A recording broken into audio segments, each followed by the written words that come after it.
Бұл бөлімде 100-ші салық есеп нысанын КПН-ді қалай тапсыруды үйрететін боламын. Ол үшін біз ең алдымен өзіміздің SFO порталға кіріп, өзіміздің жеке кабинетімізге кіруіміз керек. Мысалы, сіздер жеке кабинетке кірген кезде сіздерде осылай көрінуі тиіс. Мынау бас бет, жарғақша бет. Осы жерден электронный счета фактуры деген жерге кіресіздер. Одан кейін мындағы 3 сызықша, яғни бургер менуді басып, отчеты деген бөлімшеге өтеміз. Осы жерде салық есеп нысаны тапсырылатын аралықты таңдап алуымыз керек. Және ескере кетейік, бұл жерде тек қана 90-дық қана есептерді шығарып алуға болады. Сәйкесінше сіздер салық есеп нысаны, мысалы 2022 жылға есеп тапсыратын болсаңыздар, сіздер бірінші қаңтардан бастап таңдайсыздар да, яғни бірінші 90-ның аралығын аласыздар. Яғни ол деген 31 март. Міне, осы аралықты таңдайсыздар. Және де мында направление деген жерде сіздер полученные дейсіздер, яғни өздеріңізге келіп түскен бүкіл тауарлар мен қызметтердің тізімін шығарып аласыздар осы жерден. Бірінші 90, 010122, 310322. Сосын применить деген батырманы басамыз да, скачать Excel нұсқасында өзімізге сақтап аламыз. Атауын дұрыс жазыңыздар. Бірінші 90. Сөйтемізде рабочий столға бас бетке сақтаймыз. Бірінші 90. Енді екінші 90. Екінші 90 бізде 0104 3006 аралығында болады. Осы аралықты таңдаймыз. Применить. Одан кейін скачать Excel. Excel форматында сақтап аламыз.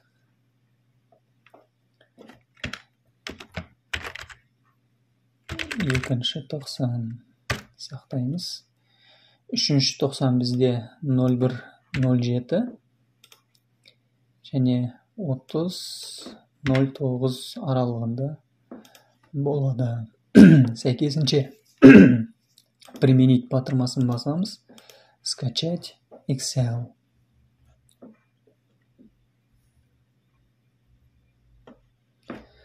Үшінші 90 сақтаймыз. Енді соңғысы бұл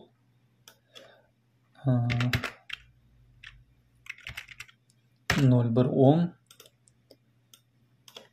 31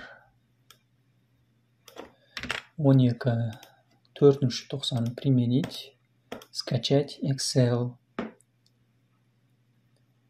Так, төртінші 90 сақтап аламыз. Енді сақталған біздің Excel форматтарымыз мінекей, ашамыз. Біздің ТО-мыз жауапкершілігі шектеулі серіктестігіміз 1 сәуірден бастап жұмыс жасайды. Сондықтан менде 1-90-да ешқандай тауар және қызметтер түскен жоқ. Сол себепті маған бұл қажет емес. Егер сіздерде болса, ашасыздар. Сәйкесінше ары қарай 2-90-ды кіреміз. Бұл жерде бізде тауар келіп түскен. Енді 1-90-ды аштық, 2-90-ды аштық, енді 3-90-ды ашамыз да, мұндағы деректерді көшіріп аламыз. Копировать. Және 2-90-ға барамыз. Мұнда астына осында вставить батырмасын басамыз. Ctrl-S, Ctrl-V. Ctrl-S көшіріп алады, Ctrl-V қояды. Немесе бұлай істесеңіздер де болады. Бірінші жақшаға келесіздер, ячейкаға, сосын барып мұнда вставить батырмасын басасыздар. Мінекей қойылады. Енді 3-90-ды жабамыз, 4-90-ды ашамыз. 4-90. Бұның да деректерін көшіріп аламыз.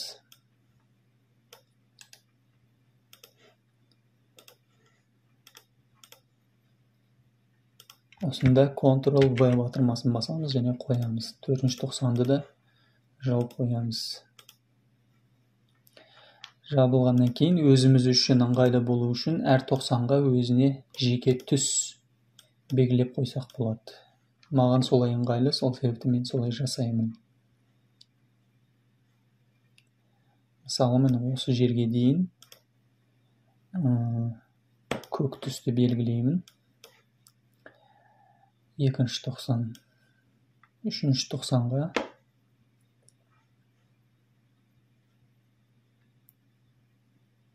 мысалы жасыл түсті белгілеймін. Және де соңғы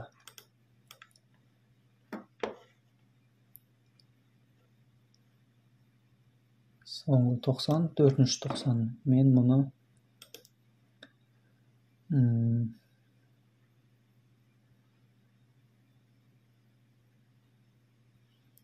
қызғылт түспенен белгілейін. Енді мұндағы аралықтағы қатарларды өшіп тастасақ болады. Бұл бізге қажет емес. Удалить. Мұнда мынау қалып қойыпты. Белгілеп жіберейік. Бұл бізде қандай түседі? Мынау түс дұрыс. Сонымен бұның да астында қажет емес қатарларды өшіріп тастаймыз. Мінекей. Біз деректерімізді реттеп алдық. Бұл жалпы бір жылдық деректерді осылай реттеп алсаңыздар болады. Бұл сізге жалпы бір жылдың ішінде сізге келіп түскен бүкіл тауарлар мен қызметтердің толық нұсқасы.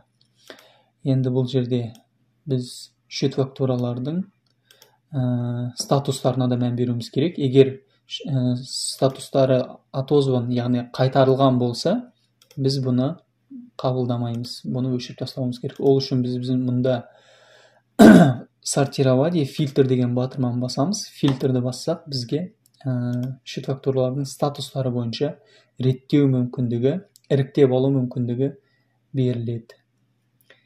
Біз оны бастық. Енді қазір шет фактураларымыз тауып алайық. Статустары қайда кетіп қалды?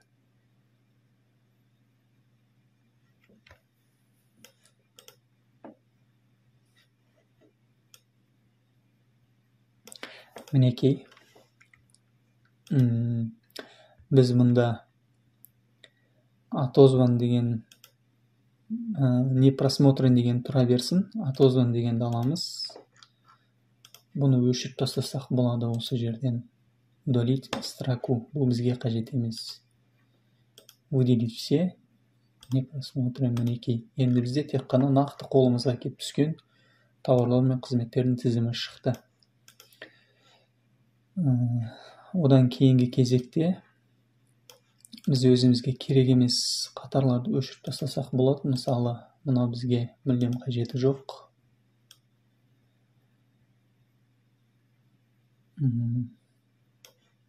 Номер шет фактуры. Ол да бізге қажеті жоқ. Бізге дата выписки. Бұл тұра берсін. Мынаны былай қысқартып қоямыз. Дата изменения керек емес. Дата совершения оборота тұра берсін.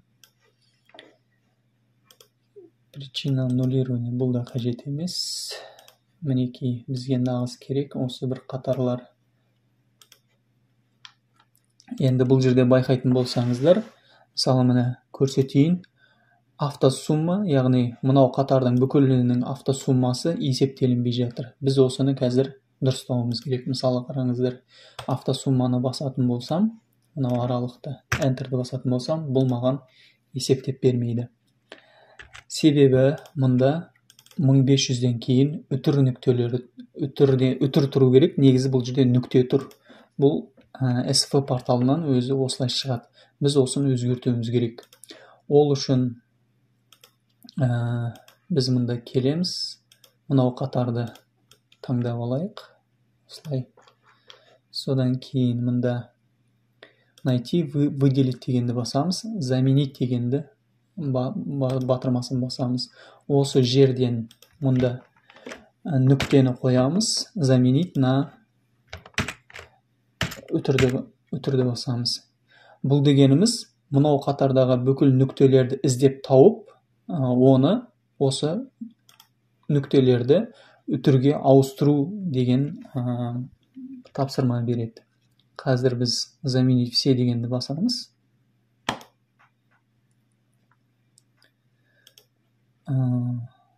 Болды. Бірақ бізде деректеріміз өкінішке орай бұзылып кетті. Біз бұны алдын ала реттеп алуымыз керек еді. Ол үшін артқа батырмасын басамыз. Артқа басу, яғни Ctrl-Z бассаңыздар, артқа қайтарады. Сөйтемізде біз мұндағы 3 қатарды форматын өзгертуіміз керек. Ол үшін бізге числовой керек. Числовой батырмасын бастық. Енді барып, мына қатарды қайтадан белгілейміз де. Найти, выделить, заменить. Жаңағы деректеріміз енгізіліп тұр. Заменить все деген батырмасын басамыз. Окей. Мінекей көргендеріңіздей, біздің нүктелеріміз үтірлерге ауысты. Және сандарымыздың орналасуы өзгерді. Және сол жақта болған, енді оң жақтан көрінеді. Дәл осы операцияны мына 2 қатарға да жасауымыз керек. Найти, выделить, заменить. Заменить все. Окей. Жабамыз. Мінекей жүзеге асырылды. Егер акциздарыңыз болса, компанияларыңызда акциз қатарында есепке аласыздар. Менде ол жоқ, сондықтан мен бұны өшіріп тастасам да болады. Мынаны былай қарай қысқартып қояйын. Мынау біздің жалпы келіп түскен тауарларымыз. Мына сол тауарлардан тауарларының ішіндегі НДС-тер. Мұнда сол НДС-ті алып тастаған кездегі сомалары. Егер мына екеуін қарайтын болсаңыздар, мына екеуінің қосындысы мынаған тең болады. Мысалы қараңыздар, мынау жалпы сомасы, мына соның ішіндегі НДС-і, мынау без НДС баға. Мына екеуінің қосындысы мына 5500. Яғни мынау қатарда тек қана без НДС сомалар көрсетіледі, яғни қосылған құн салығын алып тастаған кездегі сомасы.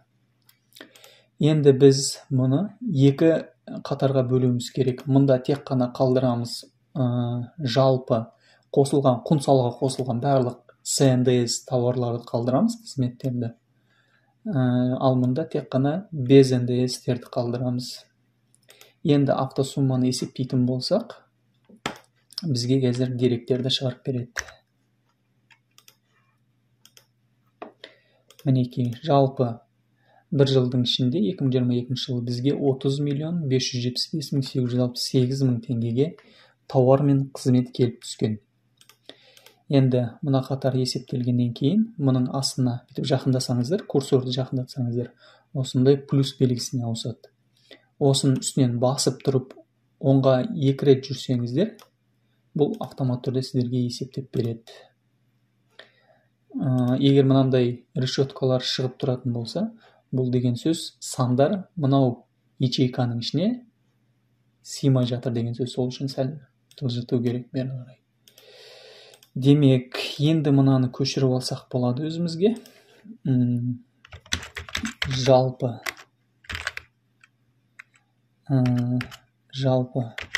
сатып алынған тауарлар деп жазамыз. Сыймай қалды, мына жақтан жазайық. Мынаны өшіріп тастайық. Жалпы сатып алынған тауарлар бұл бізде 30.575.868,37. Мінекей, соның ішіндегі қосылған құн салығы.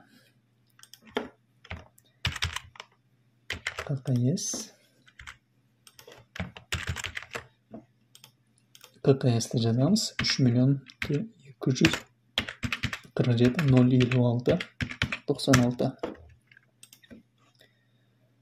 жазамыз.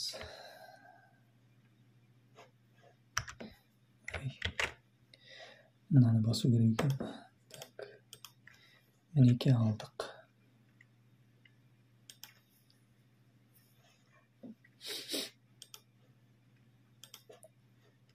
мынаны да жазып қояйық. Без НДС, яғни тоқтайыз. Сіз тауарлар мінекей.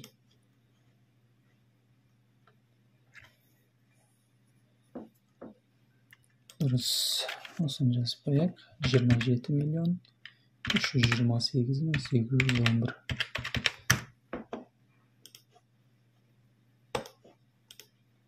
Мінекей деректерді енгіздік. Енді осылардың ішінен біз услугаларды бөліп алуымыз керек. Бұның ішінде қайсысы бізде қызмет, қайсысы тауар, сол қызметі бойынша іріктеп алуымыз керек. Мұнда мен осылай істеп қояйын. Мынау бізге көрініп тұратындай болсын. Ол үшін мына қатарды белгілеймін. Және мұнда қателеспесем вид басам, одан кейін закрепить области. Енді мына скроллды оңға қарай бұратын болсам, мынау менде ешқайда кетпейді. Үнемі осы жерде қатып қалған күйінде тұрады. Бері қарай жылжытамын. Және де бұның өзінің ішінен де іріктеп алуым керек. Ол үшін сіздер компанияның әрбір тауарын, қызметін, қандай компаниядан, қандай кәсіпорыннан, қандай тауар келіп түскен барлығын жақсы білулеріңіз керек. Содан кейін оны іріктеп ала аласыздар. Мысалы, менде бүкіл компаниялар тізімінен бәрін алып тастаймын. Выделить все дегеннен кейін бұның ішінен бір компанияны таңдаймын. БКТ. Бұл компаниядан маған тек қана газ келеді. Және бұл компаниядан жалпы жыл барысында қанша сомаға тауар сатып алғанды анықтауым керек. Ол үшін мына подборды жасадым, міне көріп отқандарыңызда. Выделить всені бассаңыздар, бүкіл тауарлар кәсіпорындардың тізімін көрсетеді. Егер осы жерден выделить всені алып тастап, тек қана БГТ-ны таңдайтын болсам, маған осылай іріктеп береді. Excel'дің осындай жағы өте керемет, өте тиімді. Сондықтан Excel'ді білу өте маңызды бухгалтерлер үшін. БГТ-ны іріктеп алдым. Енді жалпы бір жылдың ішінде БГТ-дан маған қанша сомаға тауар келіп түскенін есептеуім керек. Автосумманы басатын болсам, және де жоғары көтеретін болсам, ол маған көрсетеді мінекей. Жалпы мұна соманың ішінен БГТ газ келді. Осы сомаға 30 миллион 215.249 мың. Осылай өзіме жазып қоямын. Келесі кезекте менде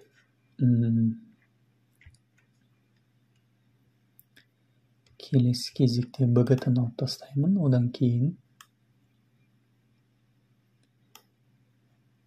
негізі мына басында товарищество деп барлығында жазылып тұрады. Бұны оқу өте ыңғайсыз, сондықтан өзгертіп тастасаңыздар болады.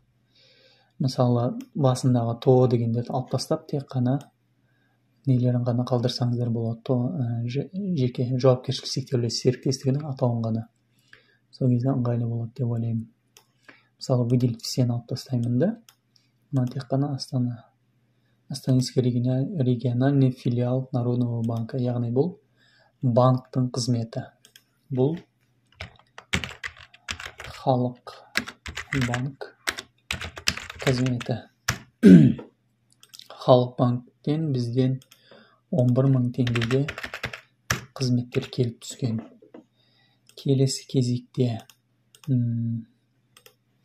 бұл бізде Қазақ Телеком, яғни телефонды қолданғанымызды үшін біз оларға жалпы бір жылдың ішінде алған тауарларымыз 15 мың теңге.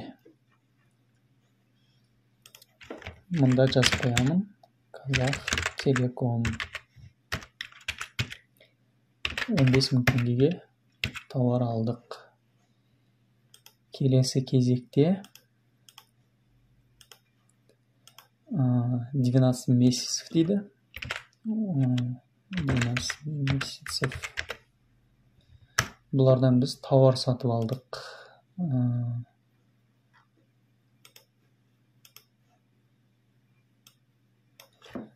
Бұл бізде 64.616 теңгеге.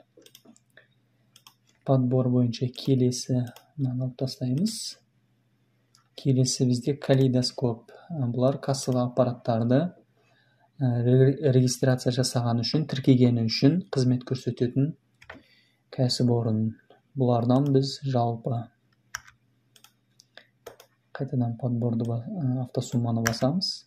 Бұлардан біз жыл барысында калейдоскоп.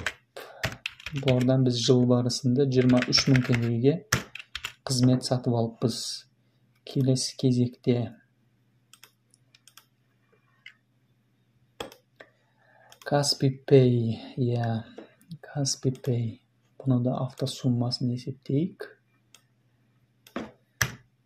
Біздің Каспий Пэйде өзіміздің QR-лар арқылы ақшаны қабылдаймыз. Яғни Каспий Пэй бізге қызмет көрсеткені үшін оларда бізге счет фактура берген.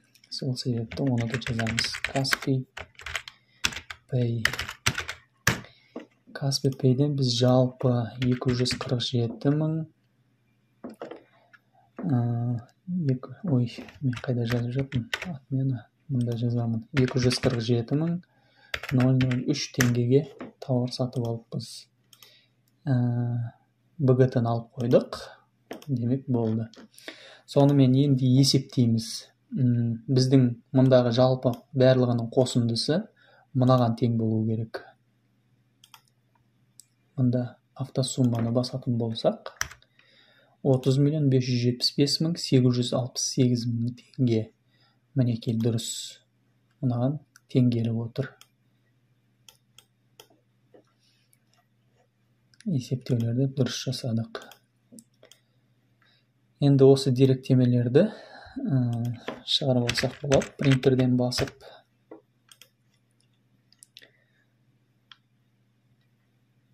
Маған дәл осы жері ғана қажет. Сондықтан барлығын шығарып әуре болмаймын. Кедергі жасап жатыр, маған алып тастаймын ғой деймін. Вид. Закрепить.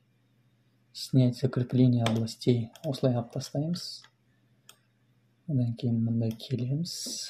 Маған тек қана мынау аралықты ғана шығарып алу керек принтерден. Бұл деректер маған қазір қажет болады.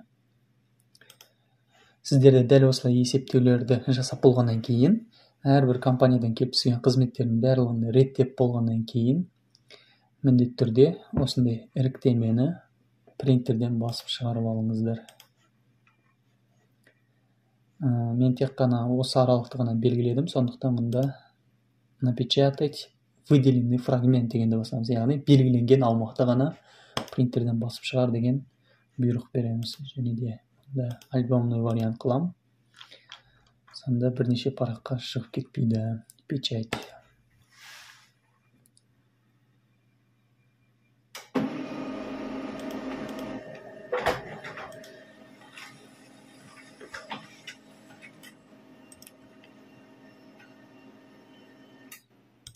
Бұны жауып қоямыз.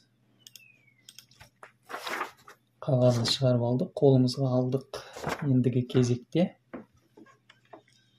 біз соты форманың ішіне кіреміз. Сіздерге мысал ретінде мен A1S'да емес, алдыменен Excel вариантында, Excel'дің ішінде қалай толтыруды көрсетемін. Менде ол үшін арнайы жасалынған 100-ші салық есеп нысанының Excel'дік нұсқасы бар. Осының ішіне кіреміз. Мен сіздерге видеоның астындағы сілтемеде осы салық есеп нысанының Excel нұсқасын сіздерге беремін. Сол сілтемеден жүктеп алсаңыздар болады. Және де ең жоғарысына кіретін болсаңыздар, мінекей бұл 100-ші салық есеп нысанының формасы, нұсқасы. Дәл осы жерде өздеріңіздің деректермелеріңізді толтырасыздар. Мұнда организацияларыңыздың, кәсіпорындарыңыздың бейінін, налоговый период, аралықты жазасыздар. Мысалы 2022 болса, және мында бейіндарыңызды жазасыздар. Мысалы 22.07 осындай мысал ретінде жазып жатырмын. Осылай толтырасыздар. Наименование налогоплательщика, яғни тооларыңыздың атын жазасыздар. Мысалы тоо, су, табыс немесе тағы басқа. Ойдан жаза салдым. Келесі кезекте астына түсесіздер. Енді деректемелерді толтыруымыз керек. Ең бірінші, ең алдымен доход от реализации көрсетеміз. Яғни бір жылдың ішінде сіздер қанша табыс тапқандарыңызды осы жерде көрсетесіздер.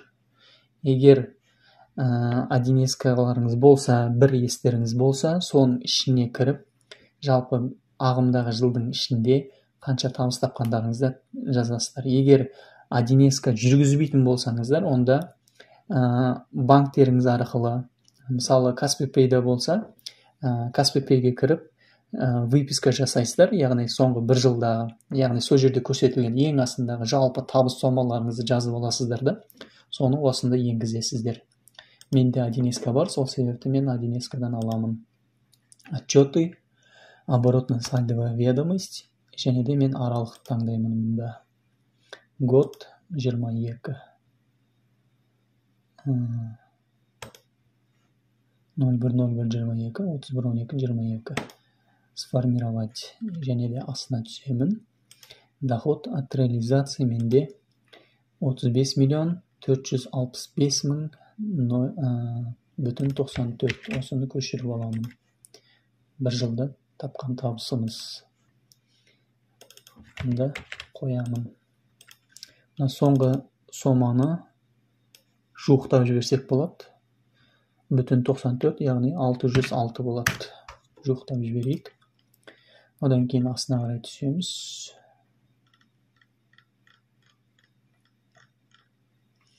Мұнда жаңылде Excel'де іріктеп алған сомаларымызды осында толтыруымыз керек болады енді. Бұл жерде әр жеріне өзінің деректерін толтырамыз. Товарно-материальные запасы дейді. Бұл жерде біз жаңа деректерді толтыруымыз керек. Олардың ішінде қайсы услуга, қайсы товар, соның барлығын жеке-жеке көрсетеміз. Бұл жерде мұнда алып келгеннен кейін осы ячейканың ішіне тең батырмасын басамыз да барлығын жазамыз. Жаңағы тізімде менде товар болған БКТ-дан келген газ, бұл менде товар. 30.215.249 плюс батырмасын басам. Келесі кезекте менде 12 месяцтен алған товарымыз. Бұл да менде товар болып саналады. Яғни қазір сіздерге түсінікті болу үшін Excel'ден ашып, сол жақтан көрсетіп отырайын. 1.90.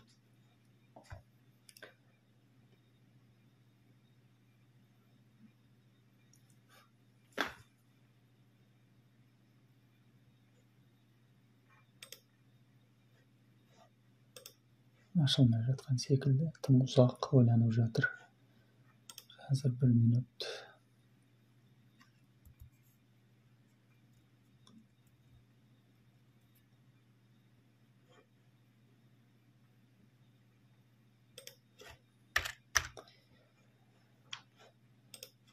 Кешірім сұраймын. Бұл менде 2.90 еді ғой. Мыналарды бөліп алу керек мына жерде. Мысалы, мынау менде товар. Мынау менде қызмет.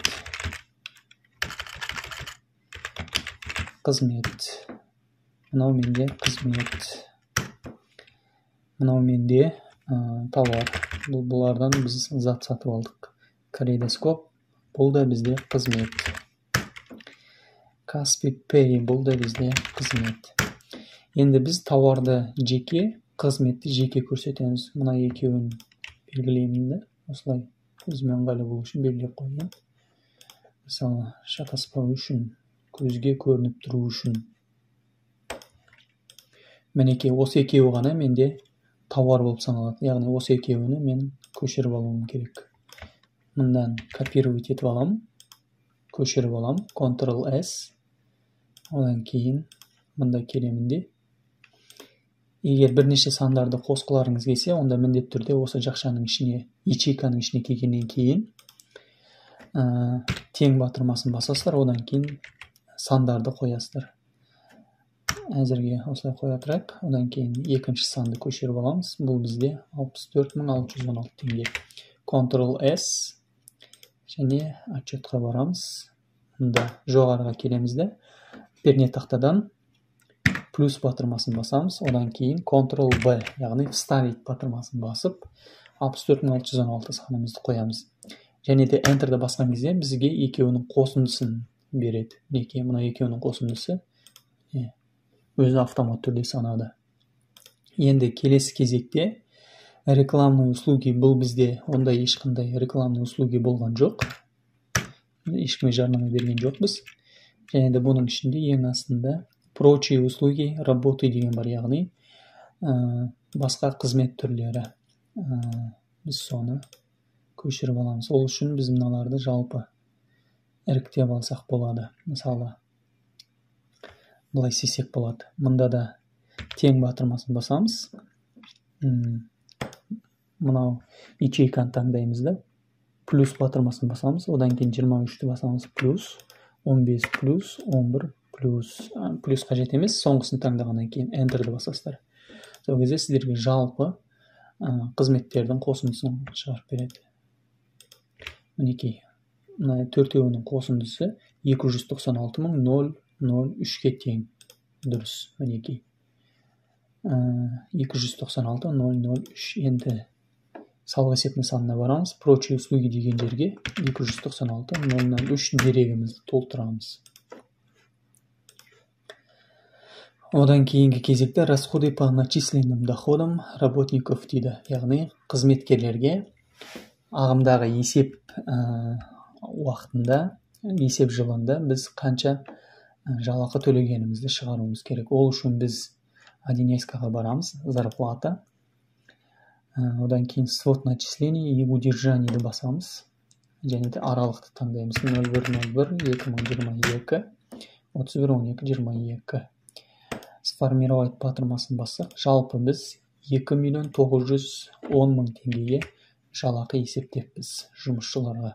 Осы деректі осы жерде енгіземіз. Соңғы екі санын өтірден кейінгі саны болып тастасам да болады. Келесі кезекте штраф, пени, неустойки дейді. Егер сіздер жыл барысында қандайда бір осы штрафқа ілінген болсаңыздар, пения болған болса, осы деректі осы жерге толтырсаңыздар болады. Бұл жерде бізде ештеңе жоқ. Келесі кезекте отчисление ОПВ, СО, ОСМС, ОСМС, осы төртеуінің қосындысын осы жерге толтыруымыз керек. Оны да біз жаңағы свод начисленийден аламыз. Ол бізде ОПВ, мінекей, ОПВ, СО, ОСМС, ОСМС дейді. Мінекей. Мынаны көшіріп аламыз. Мінекей ОПВ исчисленный. Осыны көшіріп аламыз. Және мында келемізде тең батырмасын басып, жаңа алғашқы деректі енгіземіз. Соңғы өтірден кейінгі нөлдерді алып тастаймыз.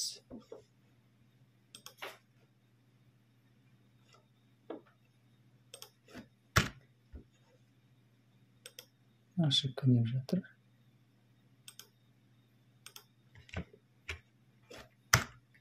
Және артқа қайтара тұрайын. Так, қайтадан ашамыз. Бұлайша істесек те болады. Жалпы сандардың қосындысын шығарып аламыз. Бұлай.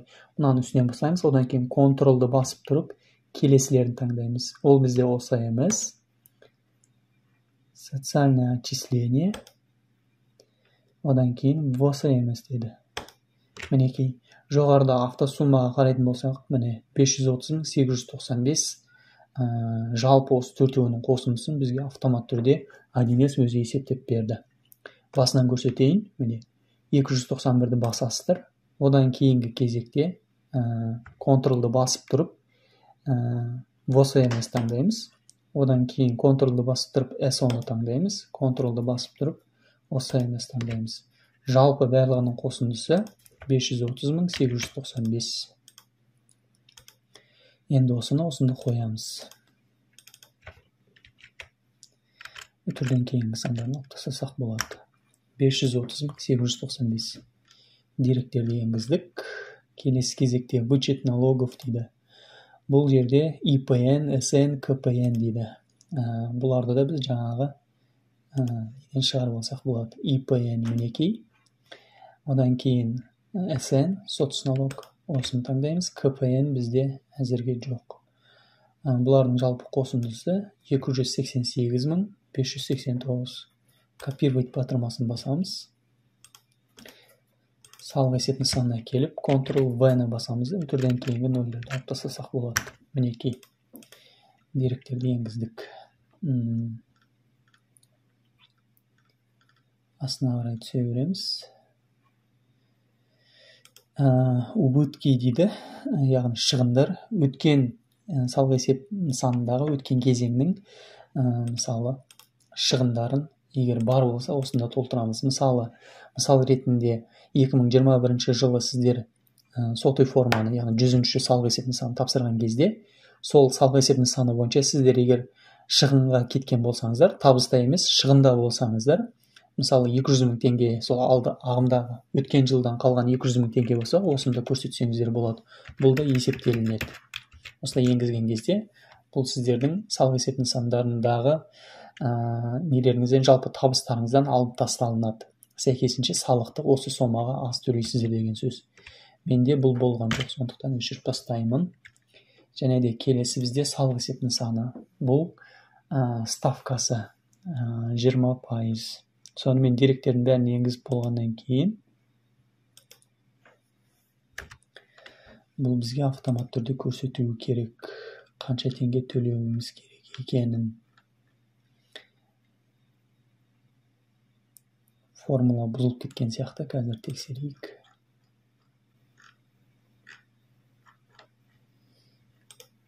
Қатесін тапқан секілдімін. Мұнда бос орынды алып тастайық. Соған қатысты бір қателік болып жатқан сияқты, қазір көрейік. Мінекей дұрысталды. Осы жерден болып тұрған екен. Осындай қателік болуы мүмкін. Енді формуламыз дұрысталды. Деректердің бәрін енгіздік. Және мұнда да дәл солмен қайталап шығайық.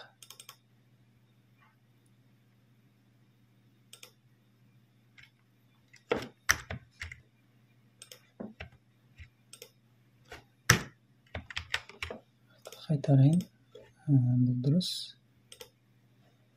Мұны мен 1С-дан көшіріп алам, осыған қатысты қателік болып жатыр ғой деймін. Бұл да өзгеру тиіс қазір. Және мұнаны өзгертейін. Бұны да 1С-дан көшіріп алдым. Мінекей, дұрысталды. Сондықтан 1С-дан көшіріп бірдесен қоюға болмайды. Қолмен жазғандарыңыз дұрыс, қағазға теріп алып. Мінекей, деректердің бәрін енгіздік. Барлығы толық дұрыс. Және мұнаны да өзгертейік.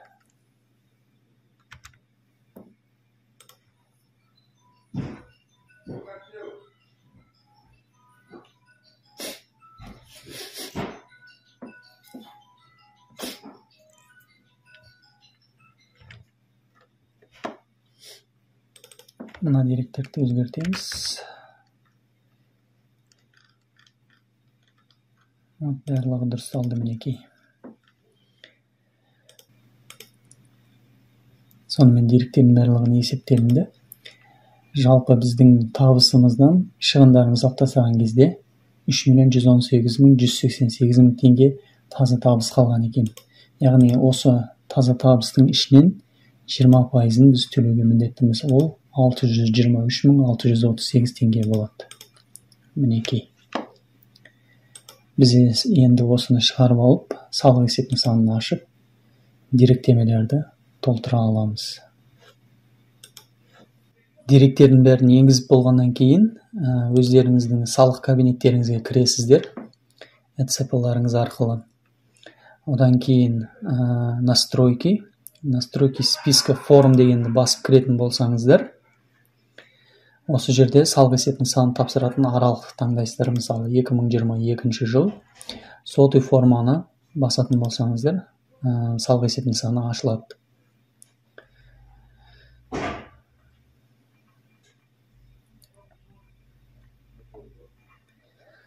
Салық есептің санын сіздер егер алғашқы рет тапсырып жатсаңыздар, первоначальный қылып тапсырасыздар. Егер ағымдағы, яғни жыл сайын тапсырып жатқан салық есептің санының бірі болса, онда очередной таңдайсыздар. Одан кейін деректерді толтырасыздар, резидент, одан кейін егер қарайтын болсаңыздар, мынау салық есептің саны дәл жаңағы біз толтырған мынау формаға екеуі дәлме-дәл. Сол себепті мұндағы деректердің барлығын мына жерде қалай жазылды, осының барлығын мұнда теріп шығасыздар. Дәл солай көріп отқандарыңыздай ешқандай қиындығы жоқ. Екінші беті, үшінші беті, 6 бет жалпы. Осы бүкіл деректердің барлығын осы Excel-дегі деректер бойынша толтырасыздар. Мысалы, келесі бізде 100.0.019, яғни осы бет, дәл осы беттегі деректемелерді тура осы жақтан да толтырып шығасыздар. 0.019-ның басы екінші бетте болу керек. Мінекей, көріп отқандарыңыздай тура сол екеуі дәлме-дәл бір-біріне ұқсас. Осы жердегі деректерді алып осында дұрыстап енгізесіздер. Ең соңғы бетіне барып, міндетті түрде кәсіпорынның директорының аты жөнін жазасыздар және өздеріңіз ашылған кездегі тіркелген салық органының кодын жазасыздар. Код. Сонымен барлығын толтырып болғаннан кейін сохранить, проверить басасыздар. Одан кейін отправить в ОГД-ні басып, ЭЦП арқылы қол қойып, салық есептің санына жібересіздер. Болды, осыменен 100-ші салық есептің саны тапсырылады. 100-ші салық есептің саны тапсырған кезде мынаны ұмытпаңыздар. Және де біз сіздермен бірге келіп түскен тауарлардың барлығын іріктеп алған болатынбыз. Мысалы, БГТ, Халықбанк, Қазақтелеком, 12, 12 месяцев, Калейдоскоп, Каспий Пэй дедік. Осының мына жеріне әр қайсына бейіндарын жазып шығыңыздар. Мынаның бейіні, Қазақтелеком, 12, 12 месяцтікі, Калейдоскоп, Каспий Пэй барлығының қасына осылай бейіндарын жазып шығыңыздар да, одан кейін принтердан басып шығарып алыңыздар. Сіздер бұны соты форманы толтырған кезде 101.02 бетін ашқан кезде сол жерге осы деректер, яғни жалпы мынау 30.215.249 сомасы нақты қай нелерден құралғанын сізді көрсетулеріңіз керек. Ол деген былай болады. Егер де сіздер соты форманы ашатын болсаңыздар, соның ішінде 100.01 дейтін қосымшасы бар. Сол жерде мысалы жаңағы іріктеп алған БГТ-ның бейінін жазасыздар. Бейін, иін, одан кейін барып астына түсетін болсаңыздар, мұнда соның несін жазасыздар, сомасын жазасыздар. Ол бізде 30.215.249. Осыны мына жерге жазасыздар. 30 миллион жаңағы сомаларын. Кейінгі кезекте видеодағыдай ККС бойынша келесі Халықбанк, Қазақтелеком барлығын бейіндармен бірге осында толтырып шығу керек болады. Есте сақтаңыздар, мұнда реттік номерлерін жазасыздар алдыменен, одан кейін барып бейіндарын, одан кейін код страны резидентства, KZ, КЗТ, одан кейін барып астына сомасын міндетті түрде жазасыздар мұнда. Жалпы бұлардың барлығының қосындысы өзі автомат түрде есептелінуі тиіс. Бұл бізде 30.575.868 сомасына тең болып шығуы тиіс. Осыны ұмытпаңыздар.